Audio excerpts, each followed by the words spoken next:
When they walk in the door in my classroom, I let them know that I realize that a lot of things are not going their way right now. But one thing that they have control over is that they will not fall behind in school if they stay productive with me.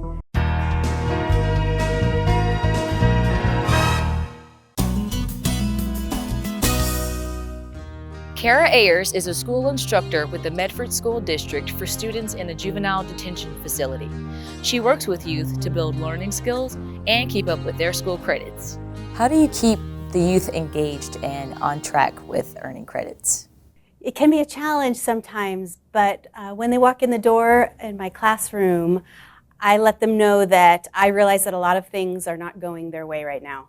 But one thing that they have control over is that they will not fall behind in school if they stay productive with me. And hopefully I bring them some engaging curriculum that is of interest to them and a little bit of student-led projects. But they tend to really react well. I haven't had too many instances where the young people don't want to produce work for me. Aside from core subjects, what are some other ways that youth can earn credits? At Jackson County JDEP, they've done an incredible job this year of gathering some STEM, science and technology equipment so that I can do more CTE, career technology, education, hands-on, relevant to real-world skills, if you will, type equipment. Anything from a new set of Chromebooks to a ProForge engraver to a cutter. So those are ways in which they're going to be able to gain credits in science and technology and maybe even mathematics that will be different than sitting there in a book going through algebra and geometry and the such. So I'm super excited to do that with them because they're antsy. They're cooped up most of the day. And so the thought of them having hands-on instruction and producing something is exciting to them. Tell us about a youth who beat the odds or and showed improvement with credit retrieval, or who actually graduated even though they had many barriers facing them.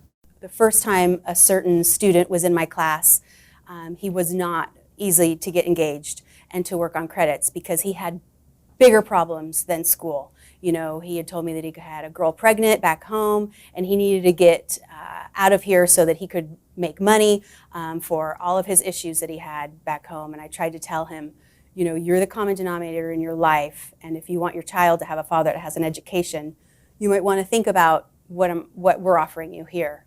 And he wouldn't listen of it. But he came back and he was in some other programs, and I think he was also on the street. And somehow some message got to him. When he came back the second time, he was bound and determined. He wanted to know what his transcripts looked like. He wanted to know what he could do to build more credits. And I was really glad that he had decided to grab the oxygen mask for himself first, instead of thinking about all the other problems that I know these kids have that I can't even imagine in my life.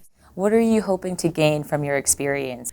I think, of course, probably anyone that's involved with the most vulnerable youth of our society are here hoping to give back in some way.